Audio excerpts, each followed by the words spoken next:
오늘은 성경 속 전쟁의 역사 9번째 시간, 이길 수 없었던 블레셋과의 전쟁 믹마스 전투를 통해 요나단의 믿음과 사울의 망령됨을 함께 나누겠습니다. 이 믹마스 전투는 사무엘상 14장에 기록이 되어 있는데요. 사건의 발단과 과정이 13장부터 시작이 됩니다.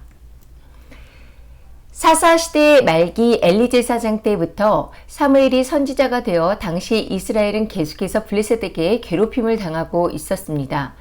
왕을 달라는 이스라엘 백성들의 요구에 하나님이 택하신 그 사울이 왕이 된 후에도 이런 상황은 계속되었는데요. 믹마스 전투의 시발점은 사울이 왕이 되고 2년이 된 때부터였습니다. 2절에서 5절을 그 사이를 보면은 그 암몬과의 전투에서 대승리를 거둔 사울은 왕이 되고 2년이 되었을 때 이스라엘 백성 중에 3,000명을 뽑아 2,000명은 자신이 데리고 믹마스와 베렐산에 있게 하고 1,000명은 아들 요나단과 함께 기브아에 있게 했는데요. 이것은 사울이 왕이 되어서 안정된 권력 기반 구축과 블레셋을 몰아내기 위한 방책으로 지금으로 표현한다면 어떤 상비군을 운영했던 것으로 이렇게 보여지는데요. 이렇게 주둔한 상비군을 통해서 눈에 가시 같던 블레셋 수비대를 공격할 수 있었고, 실제 3절을 보면 요나단이 이끌었던 그 이스라엘 병력은 게바에 있는 블레셋 수비대를 쳐서 승리를 거두었다라고 기록이 되어 있습니다. 하지만 결국 이 일은 블레셋과의 전면전으로 이어지게 되는데요. 당시 블레셋 병력을 전면적으로 이길 수 있는 능력이 이스라엘 군에게는 아직 없었습니다. 이스라엘과의 전쟁을 위해 믹마스에 진을 친 블레셋 병력에 대해 성경은 병거가 3만이요 마병이 6,000명이고 백성은 해변에 모래같이 많았다라고 이렇게 기록하고 있습니다. 블레셋은 대략 기원전 1770년 즈음에 그 가나안 지역에 정착을 했습니다. 이들은 원래 그리스 본토에서 미케네 문명이라는 찬란한 문명을 이끌었던 사람들이었는데요.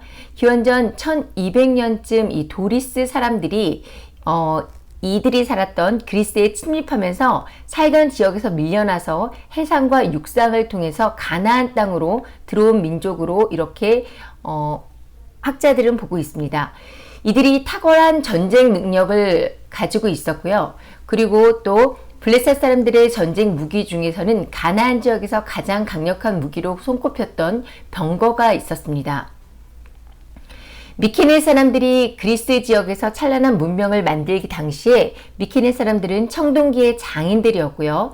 철기 문화의 시대를 개척하고 자유자재로 이용하기 시작한 도리스 사람들에 의해서 밀려나기 했지만은 이 미케네 사람들 역시 철기를 사용하고 있었습니다.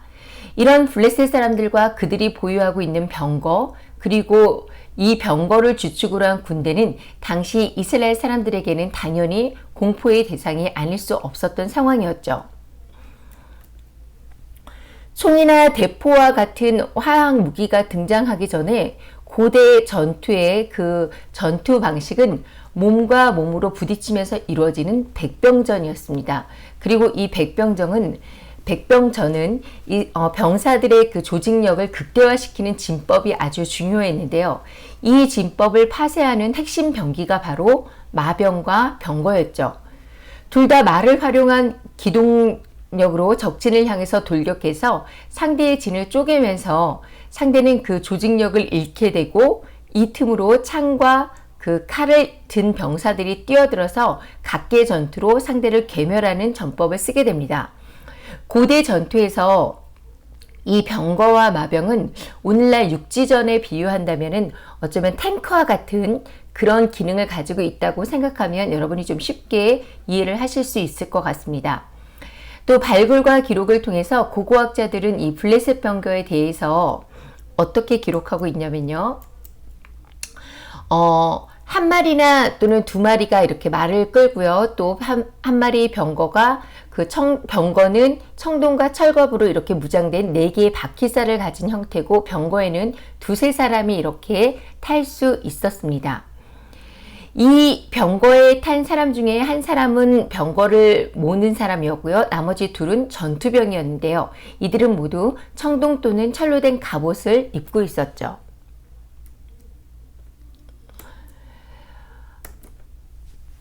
이런 그 블레셋의 군대에 비해서 이스라엘의 전투력은 어이가 없었던 상황이라고 볼 수가 있는데요. 19절에서 22절을 보면 당시 철기 문명을 가지고 있던 블레셋은 이 기술을 통제했고 이스라엘 사람들은 삽이나 괭이 등 이 농기구만을 겨우 블레셋 사람들을 통해서 만들어 사용할 수 있었습니다. 성경에 당시 블레셋과 전쟁을 하기 위해 나선 이스라엘 백성들의 손에는 칼이나 창이 없고 오직 사울과 요나단에게만 있었다라고 이렇게 기록하고 있는데요. 겨우 민병대 수준의 그 이스라엘 백성들이 블레셋의 3만의 그 병거와 마병을 보고 취한 반응이 6절과 7절에 기록이 되어 있습니다. 6절과 7절을 함께 읽겠습니다. 이스라엘 사람들이 위급함을 보며 절박하여 굴과 수풀과 바위 틈과 은밀한 곳과 웅덩이에 숨으며 어떤 히브리 사람들은 요단을 건너 갓과 길르앗 땅으로 가되 사울은 아직 길갈에 있고 그를 따른 모든 백성은 떨더라. 이스라엘 백성들의 이런 놀라고 두려워서 굴이나 바위 또 은밀한 곳에 숨고 멀리 도망가는 것이 어떻게 보면 일반적인 사람들의 반응이라고 볼 수가 있습니다. 너무나 당연해 보이죠? 이 전쟁은 사람의 눈으로 볼 때는 전혀 게임이 되지 않는 상황이었으니까요. 이렇게 제대로 된 전투를 하기도 전에 두려움과 긴박한 상황에 놓인 사울은 진퇴양난의 상황에서 이제야 하나님의 도우심이 필요하다고 생각했는지 길갈에서 하나님께 제사를 하기 위해 사무엘 선지자를 찾게 됩니다. 사울은 사무엘이 제때 오지 않자 마음이 급한 나머지 본인이 직접 블레셋과의 전쟁을 위해 스스로 하나님께 번제를 드리게 되는데요. 사울이 번제를 드린 후에 도착한 사무엘 선지자가 이것이 어떻게 된 것인가를 묻자 사울은 11절과 12절 백성은 내게서 흩어지고 당신은 정한 날에 오지 아니하고 블레셋 사람은 믹마스에 모였음을 내가 보았으므로 이에 내가 이르기를 블레셋 사람들이 나를 치러 길갈로 내려오겠거늘 내가 여호와께 은혜를 간구하지 못해 부득이 번제를 드렸나이다 라고 답을 하는데요. 들어보면 사울의 대답에 나름 이유가 있어 보이지 않나요? 아니 급한데 어떡합니까? 지금 전쟁을 해야 되잖아요. 하지만 이런 사울의 사정 설명에도 무색할 정도로 사무엘 선지자의 태도가 아주 단호합니다. 왕이 망령되이 행하였도다. 왕이 왕의 하나님 여호와께서 왕에게 내리신 명령을 지키지 아니하였도다. 사울이 엄청난 큼죄를 범했다라고 지금 이렇게 사무엘이 말하고 있는 것입니다. 여러분, 사울의 죄가 무엇일까요? 이때 사울의 마음에는 그 하나님의 율법보다 백성들이 자신에게 등을 돌리는 것, 그러니까 하나님의 눈보다는 사람의 눈이 더 두렵고 무서운 것이었습니다. 지금 사울이 이스라엘을 통치하기 시작한 지 2년째예요. 이스라엘의 그 상비군을 뽑고 요나단이 게바에 했던 블레셋 상주권을 쳐서 이김으로 이 기회에 블레셋을 몰아내야 되겠다는 생각을 당연히 사울은 했겠죠. 그래서 사울은 이 전쟁을 통해서 자신의 위치를 더욱더 견고하게 할 생각을 했을 것입니다. 그런데 이 몰려든 이스라엘 백성들은 사울이 생각했던 것보다 더 엄청난 전력의 그 블레셋 군을 보자마자 숨고 도망갔습니다.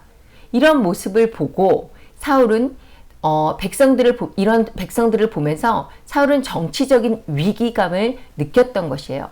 그때 불현듯 생각한 것이 하나님이었습니다. 하나님께 도우심을 구해야겠다. 사울은 하나님의 도우심을 구함과 동시에 번제를 드리고 화목제를 드림으로써 백성들을 결집할 목적을 가지고 있었습니다. 그리고 급박한 상황에서 사울은 왕인 자신이 제사를 드리지 못할 이유가 전혀 없다고 생각을 한 것이죠. 왕이 되자 자신이 모두 할 수 있고 왕은 무엇이든 해도 된다라는 교만에 사로잡혔던 건데요. 사울이 이런 결정을 한 이유 중에 또 한 가지의 중요한 이유가 사울이 하나님을 어떻게 생각하고 있느냐 하는 것입니다. 사울에게 지금 하나님은 주권자가 아니고 수단이었습니다. 마치 양 하나 잡아서 하나님께 제사만 드리면 그것이 무슨 커다란 효과가 있는 것처럼, 그러니까 열려라 참게 하는 식으로 하나님과의 하나님께 드리는 제사, 그것을 갖다가 전쟁의 수단으로 생각하고 있다는 것입니다. 여러분, 우리가 살아가면서 커다란 문제들을 누구나 만나게 됩니다. 우리도 사울처럼 먼저 하나님의 뜻을 묻지 않고 삶의 어떤 결정을 한 후에 스스로 곤란한 상황에 빠지는 경우가 적지 않게 있을 수 있습니다. 시작할 때 판단착오도 할 수가 있고요. 한참 어떤 일을 진행하다가 아유야, 이게 아닌데? 이거 잘못됐구나. 이렇게 깨달는 순간이 분명히 있을 수 있어요. 그런데 그 순간에 우리는 어떤 갈림길에 있다라는 것을 깨달아야 합니다.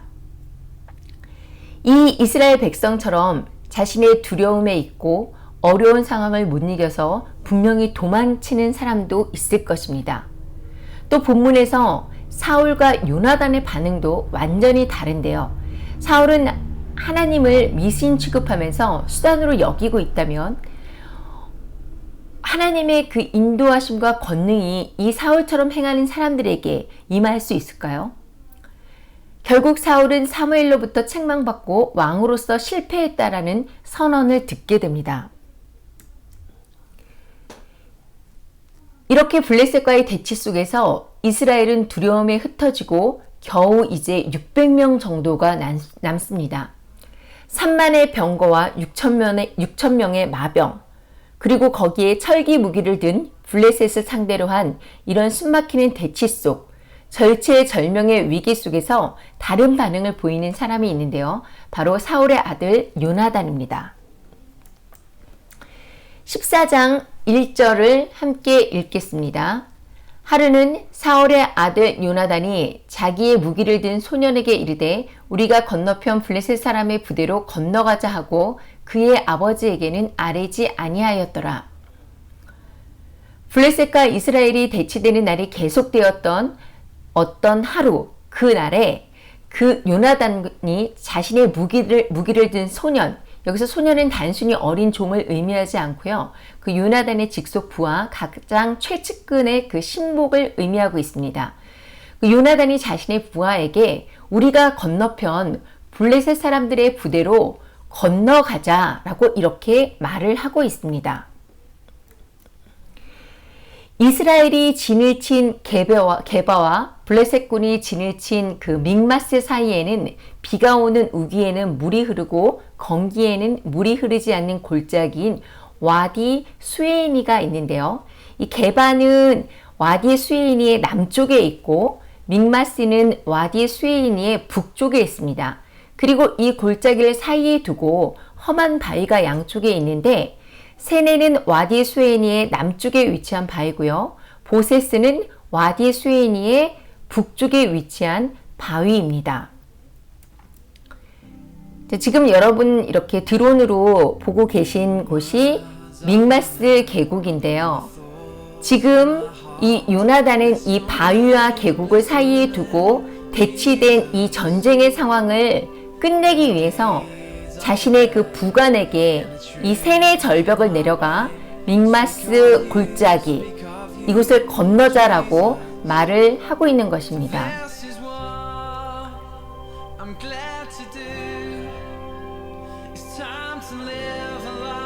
이 믹마스 그 사이를 흐르는 계곡이죠. 그리고 양쪽에 이렇게 큰 바위들이 이 계곡을 사이에 두고 일어나고 있는데요. 이게 지금 게바 앞쪽 세네의 바위고요.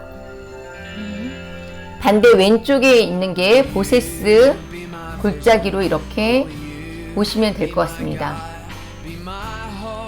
자, 이런 이 보세스 골짜기를 보면서 지금 블레셋 대군이 진을 치고 있는 이 믹마스 보세스 절벽 앞에서 이 요나단의 마음이 어땠을까요? 여러분 한번 요나단의 마음이 되어서 지금 생각을 한번 해보세요.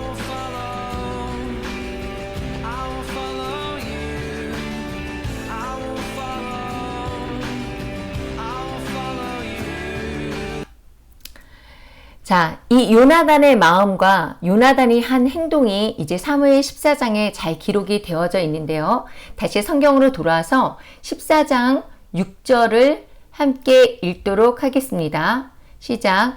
요나단이 자기의 무기를 든 소년에게 이르되 우리가 이 할례 받지 않은 자들에게로 건너가자. 여호와께서 우리를 위하여 일하실까 하노라. 여호와의 구원은 사람이 많고 적음에 달려있지 아니하느라. 여러분, 요나단은요, 믿음의 사람이었습니다. 블레셋 대군 앞에 위축되지 않고 우리가 이 할례 받지 않은 자들에게로 건너가자. 여호와께서 우리를 위하여 일하실까 하노라. 여호와의 구원은 사람이 많고 적음에 달려있지 아니하다라고 이렇게 말을 합니다. 요나단은 블레셋을 할례 받지 않은 자들이라고 이렇게 말을 하고 있는데요. 이 할례 받지 않은 자들이라는 것은 곧 하나님의 언약 백성의 표징을 받고 하나님을 믿는 자와 하나님을 믿지 않고 자신의 힘과 우상을 믿는 이방 족속을 구분하는 표현인 것이죠. 다윗과 골리앗의 그 싸움에서 골리앗이 이스라엘을 모욕할 때도 다윗은 이 할례 받지 않은 블레셋 사람들이 누구이기에 살아계신 하나님의 군대를 모욕하느냐라고 분노했죠. 결국 이 요나단이나 다윗에게는 거룩한 분노가 있었고 이런 거룩한 분노가 믿음의 행동으로 이어지고 있습니다. 여러분, 지금 요나단은요, 자신의 앞에 닥친 커다란 문제를 피하지 않습니다. 많은 이스라엘 백성들처럼 도망가지 않아요. 숨지도 않습니다. 오히려 그 문제의 한가운데로 지금 들어가자라고 이렇게 말을 하고 있죠. 우리를 위하여 일하실까 하노라 라는 이 요나단의 태도에 저는 놀라게 되는데요. 본문 어디에도 하나님의 약속이 기록되어 있지 않습니다. 하지만 요나단은 우리의 능력이 아닌 하나님이 하실 일을 기대하며 지금 문제의 한가운데로 들어가자라고 이렇게 외치고 있는 것입니다. 또 여호와의 구원이 사람이 많고 적음, 결코 숫자에 달려있지 않고 하나님이 함께 하시느냐, 함께 하지 않느냐, 즉 전적으로 하나님께 달려있다라는 놀라운 믿음의 고백을 지금 하면서 세네 절벽을 내려갔고 이제 그들을 가로막고 있는 보세스 절벽을 바라보고 있는 것이죠. 그리고 또 다시 바로 자신이 어떤 판단을 하지 않습니다. 요나단은 그 블레셋 쪽 앞에서 하나님의 징조를 구합니다. 9절과 10절을 함께 읽겠습니다. 시작. 그들이 만일 우리에게 이르기를 우리가 너희에게 가기를 기다리라 하면 우리는 우리가 있는 곳에 가만히 서서 그들에게로 올라가지 말 것이요. 그들이 만일 말하기를 우리에게로 올라오라 하면 우리가 올라갈 것은 여호와께서 그들을 우리 손에 넘기셨으므로 이것이 우리에게 표징이 되리라 하고, 블레셋 사람들이 자신들을 보고 기다리라고 하면 올라가지 않고 그들이 올라오라고 하면 그것이 하나님이 함께 하신다는 표징으로 알고 올라가겠다는 것인데요. 요나단은 전쟁이 단순히 무기나 사람의 숫자로 하는 것이 아니고 하나님의 전쟁은 하나님이 직접 주관하신다는 사실을 알고 있었습니다. 그래서 블레셋 사람들이 올라오라고 하면 이것은 분명히 하나님께서 그들을 우리 손에 붙이신 증거라고 생각하고 전투에 나섰던 것입니다. 자, 여러분 13절을 한번 보세요. 요나단이 손발로 기어 올라갔고 그 무기를 든 자도 따랐더라. 우리의 보편적인 생각과 그 사고를 가지고 지금 이 상황을 상상해 본다면 사실 요나단의 행동은 너무 어리석어 보일 수가 있습니다. 여러분 생각해 보세요. 지금 올라가는 동안 이 요나단의 기력이 모두 소진되는 상황이 아닌가요? 오히려 적이 내려올 때 기습적으로 공격하는 것이 더 이치에 맞지 않을까요? 숫자도 단 2명입니다. 거기에 철기로 된 칼은 단 한 자루. 더구나 절벽을 손발로 기어 올라가야 하는 상황. 그러니까 사실 요나단은 군사적 전술로는 있을 수 없는 정반대의 그 상황을 가지고 하나님의 표징을 구하고 그것을 표징으로 삼았던 것이죠. 그런데 여기서 한 가지 우리가 또 눈여겨보아야 할 것이 있는데요. 바로 요나단의 무기를 든 소년, 그 부관의 그 대답과 행동인데요. 7절을 보면 무기 든 자가 그들에게 이르되 당신의 마음이 있는 대로 다 행하여 앞서가소서. 내가 당신과 마음을 같이하여 따르리이다.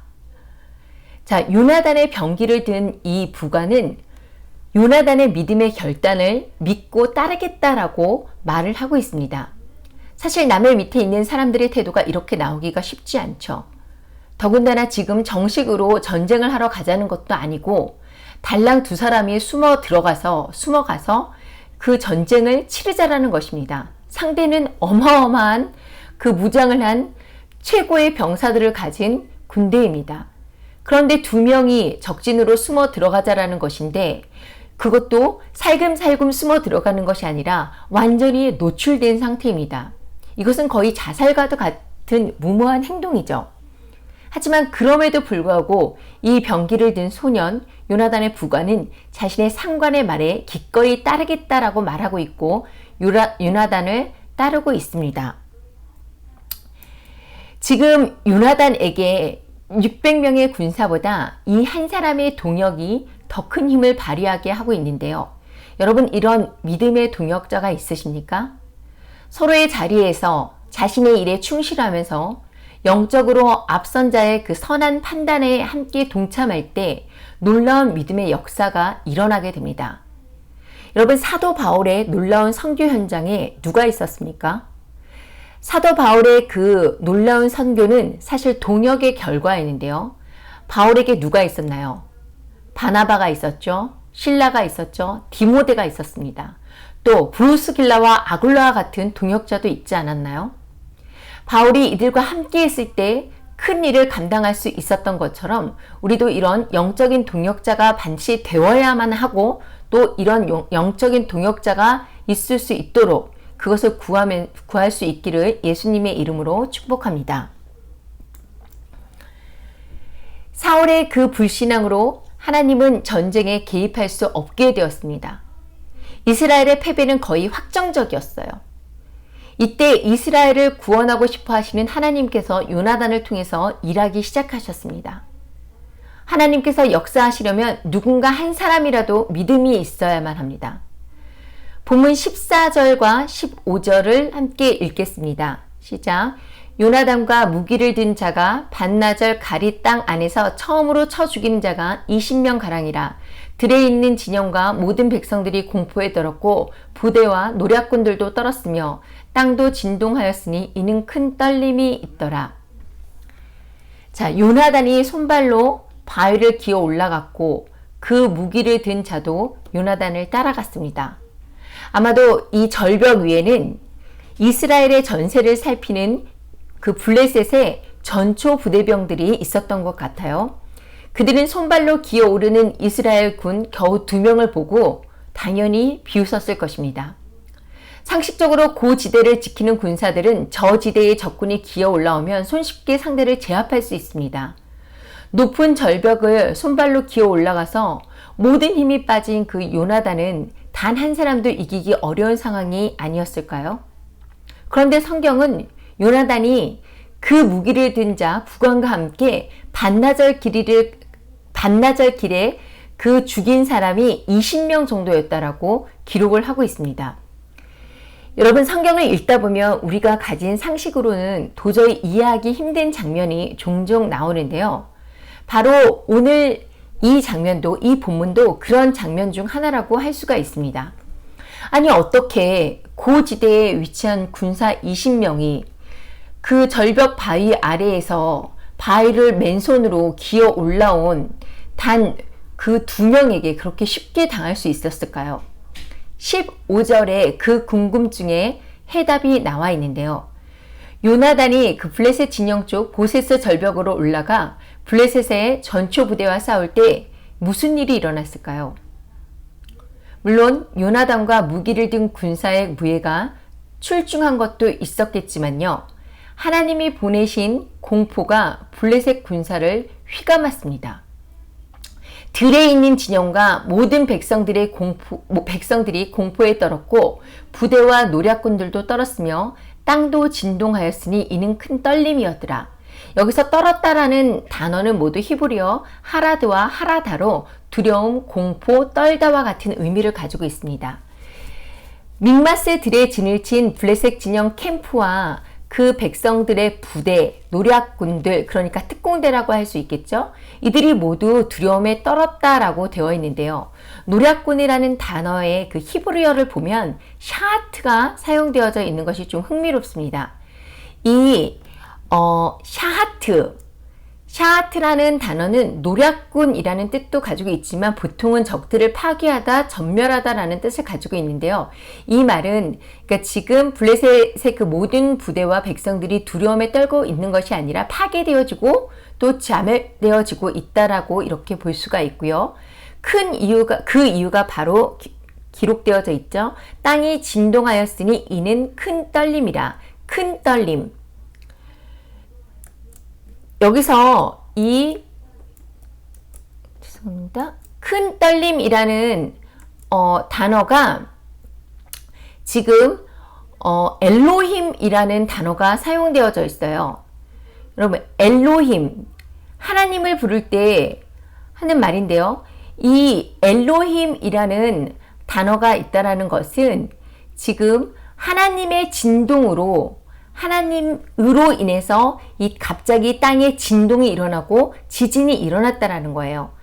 이게 우연히 일어난 자연 현상이 아니고 하나님이 친히 일으키신 초자연적인 두려움과 지진이라는 의미를 가지고 있습니다. 자, 하나님은 이 블레셋의 모든 군사들에게 공포심을 주었고 지진을 일으켜서 땅마저 흔들었습니다. 블레셋 진영은 큰 두려움에 허둥지둥하면서 자중질환에 빠져들었어요. 여러분, 요나단과 그의 군사 단 2명이 보인 믿음의 행동이 블레셋 군사 몇만 명을 지금 혼란에 빠뜨리고 있습니다. 그리고 이것은 바로 하나님의 역사였죠. 하나님께서는 요나단의 믿음을 보시고 블레셋 주둔지에 지진을 일으키심으로 이것이 인간적, 세속적, 육적 전쟁이 아니라 거룩한 전쟁, 홀리 워라는 것을 지금 보여주셨습니다. 요나단의 믿음과 활력으로 그 이스라엘은 크게 용기를 얻어 블레셋을 추격하고 대승을 거두게 되죠.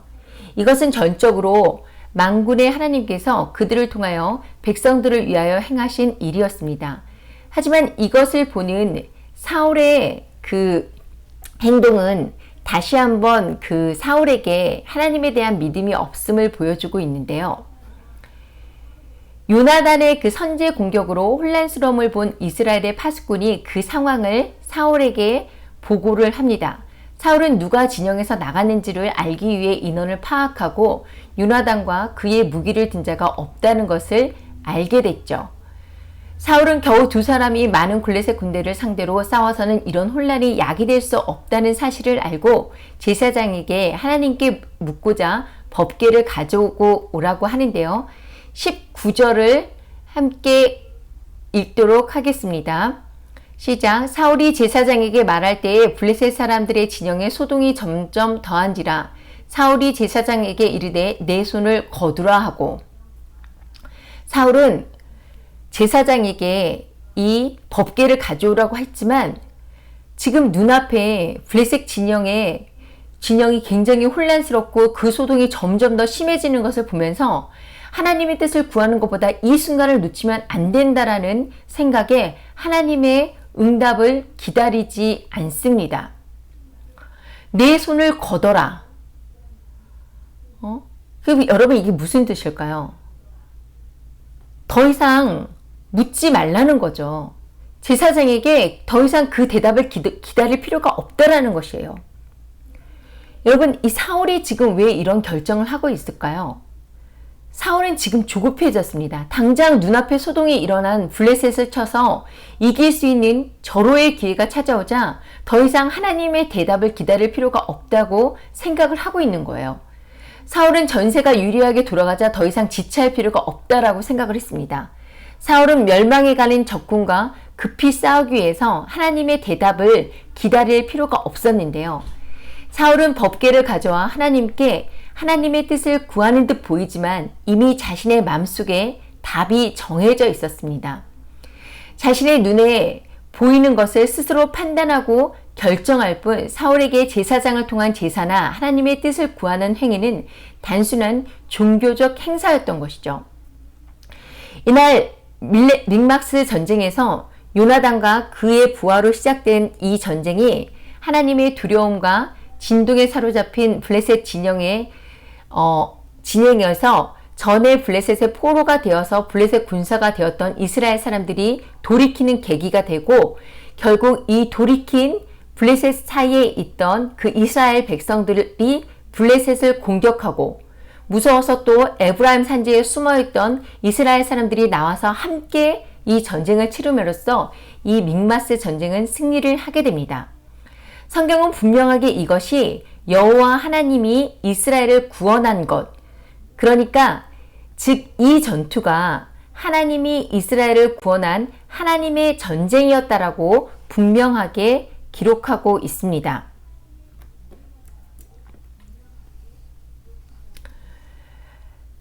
하지만 이 사울의 작정과 결정은 하나님의 말씀과 뜻이 아닌 자기 감정과 판단에 따라서 또 이루어지는데요. 자, 24절을 함께 읽겠습니다. 24절에서 27절까지 함께 읽도록 하겠습니다. 시작. 이날에 이스라엘 백성들이 피곤하였으니 이는 사울이 백성에게 맹세시켜 경계하여 이르기를 저녁 곧 내가 내 원수에게 보복하는 때까지 아무 음식물이든 먹는 사람들은 저주를 받을지어다 하였습니다. 그러므로 모든 백성이 음식물을 맛보지 못하고 그들이 다 숲풀에 들어간즉 땅에 꿀이 있더라.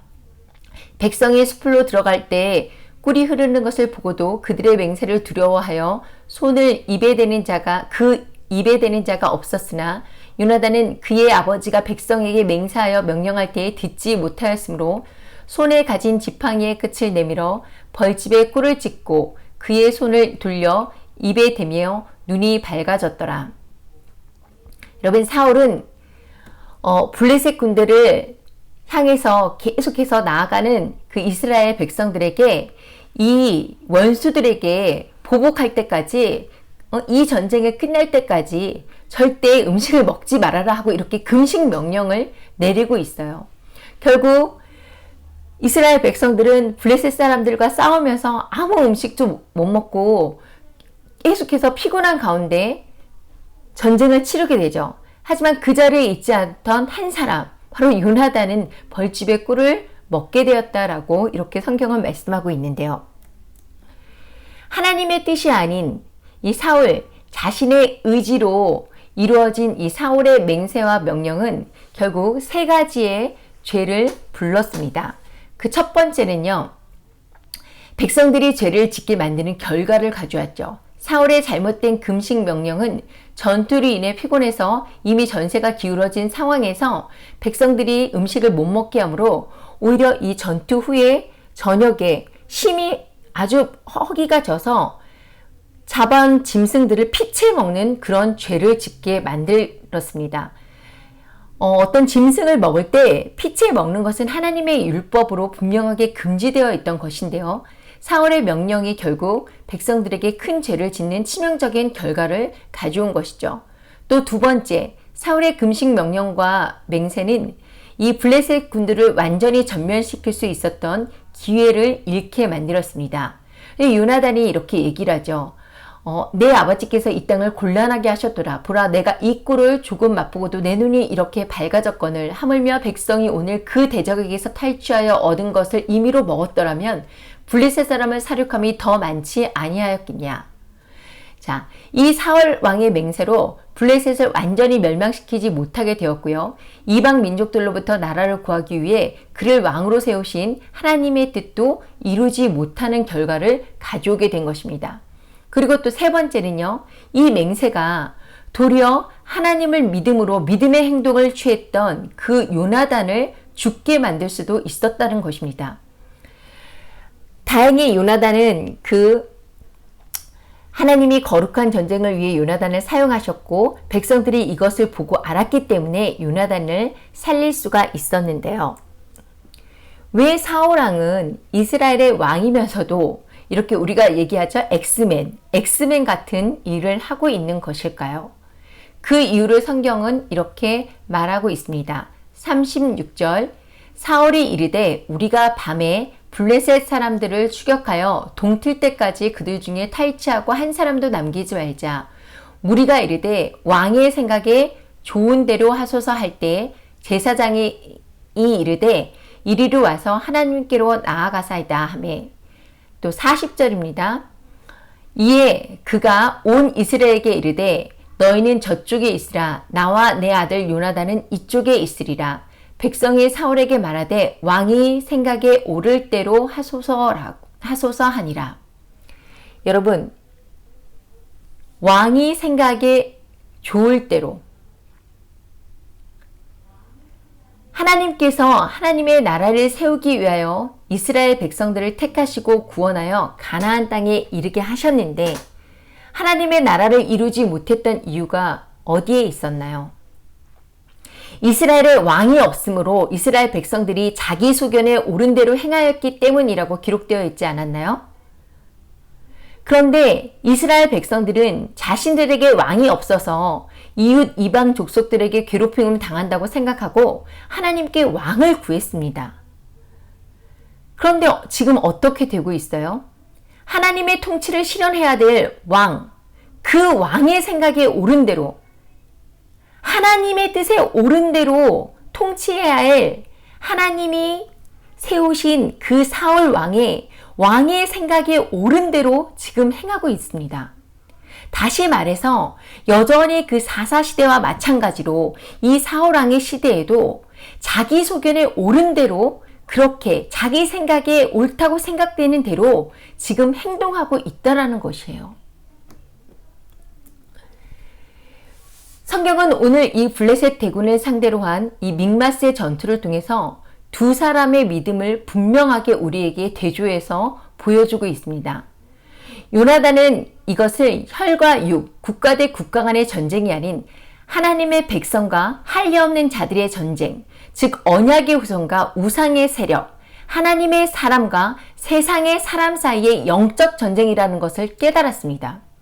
그래서 여호와의 구원을 믿고 더욱 나아가 담대하게 그 적진을 향해 문제를 향해 나아갈 수 있었죠. 하나님의 사람들의 그 담력과 용기는 무력과 권세에서 나오는 것이 아니라 마침내 승리를 주시는 하나님을 향한 믿음에서 나오게 됩니다. 이 믿음으로 요나단은 적진을 무너뜨리기 시작했고 하나님께서 적군의 진영을 떨리게 하셨습니다. 반면에 사울의 믿음은 어떤 믿음이었나요? 진정한 믿음이었나요? 아니었죠. 그 모양과 형식만 있을 뿐 여전히 자신의 생각에 옳은 대로 판단하고 움직이며 하나님을 수단으로만 이용하고 있다라는 것입니다. 사랑하는 성도 여러분, 여러분은 어떤가요? 정말 나의 모든 것을 내려놓고 하나님의 음성을 구하고 하나님의 명령에 순종할 준비가 지금 되어 있으신가요? 예수님을 믿고 신앙생활을 하면서도 우리는 때때로 실수할 때가 분명히 있습니다. 때로는 그 실수가 엄청난 나의 삶의 문제로 다가오게 되고 우리는 그 문제 앞에 정말 모든 것을 다 놓고 도망치고 어딘가에 숨고 싶은 그런 심각한 상황이 만들어질 때가 분명하게 있습니다. 그런데 그때 정말 우리는 우리의 영이 삶과 죽음의 길에 놓여 있다라는 사실을 분명하게 깨달아야 합니다. 블레셋 대군 앞에 두려워 숨고 도망갔던 이스라엘 백성들의 길을 여러분 가시겠습니까? 그 길은 믿음이 없는 자의 길입니다. 믿음이 없는 자의 결말은 심판의 부활로 영원한 사망이죠. 그리고 또 도망가지는 않았지만 하나님을 수단 삼아 여전히 외식하는 바리새인처럼 모양과 형식만 가지고 하나님을 기만하며 자신의 생각대로 이리 재고 저리 재고 이렇게 자신의 길을 가는 사울의 길을 여러분 따라가시겠습니까? 여러분, 이 사울의 길은 믿음의 성도를 가장한 가라지의 길입니다. 역시 이 가라지의 최종 결말은 불태워지고 심판받는 것이죠. 그리고 여기 한 가지의 길이 더 있습니다. 바로 오늘 요나단이 보인 믿음의 길입니다. 이런 문제들을 만났을 때 자신의 죄를 돌이키고 요나단처럼 죄로 인한 문제의 그 가운데로 들어가야지만 됩니다. 그리고 요나단처럼 하나님의 뜻을 구하며 나아가십시오. 우리가 싸워야 할 모든 문제들, 이 영적 전쟁의 승리를 하나님은 예수님을 통해 이미 약속하셨고 승리하셨습니다. 여러분, 요나단처럼 외치십시오. 우리가 이 할례받지 않은 자들에게로 건너가자. 여호와께서 우리를 위하여 일하실까 하노라. 여호와의 구원은 사람이 많고 적음에 달려있지 아니하였느니라. 여러분, 저와 여러분이 이 환난과 기근의 때에 우리를 위해 일하실 하나님만을 바라보며 담대한 믿음으로 요나단처럼 승리하길 예수 그리스도의 이름으로 축복합니다.